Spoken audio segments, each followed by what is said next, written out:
The planet Uranus has been knocked over on its side.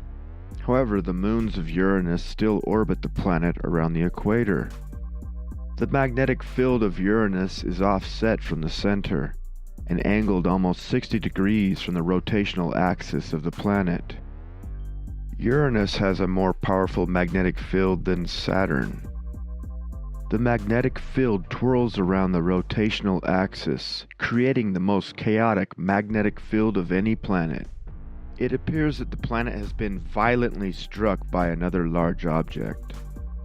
Many times the distance of the large inner moons, a swarm of tiny outer moons orbit in chaotic directions. Most of these objects spin retrograde. The inner moons attract these asteroid-like objects and hurl them inward. Questions. Why are the orbits of the inner moons almost all in line around the equator of Uranus? Why is Uranus still in this solar equatorial disk?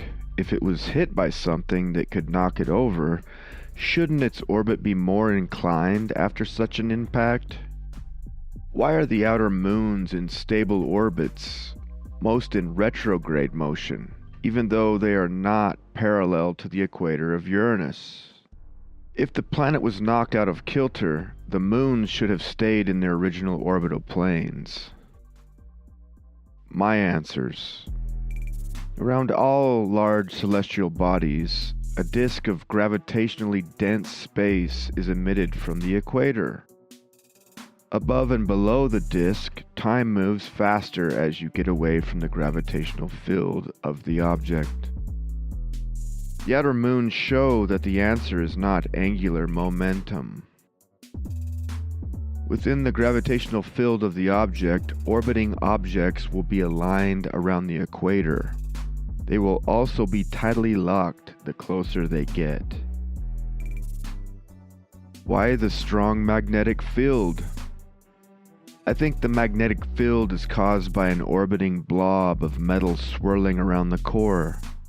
The distance from the center amplifies its electric output by breaking the magnetic flux of the core. The blob is either part of the original core that was knocked out of place, or it is the material from the impact that is not consolidated.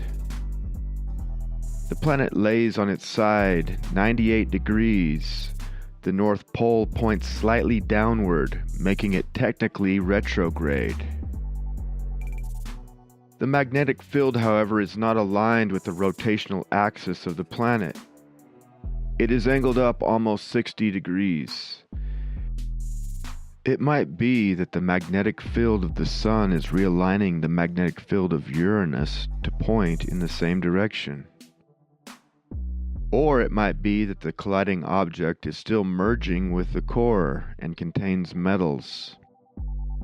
Why would it take so long for the cores to merge? It appears to me that the closer you get to the cores of intense gravitational fields, time slows down. It seems that it's very possible that the very central cores of planets are both spinning at the speed of light and stopped in time.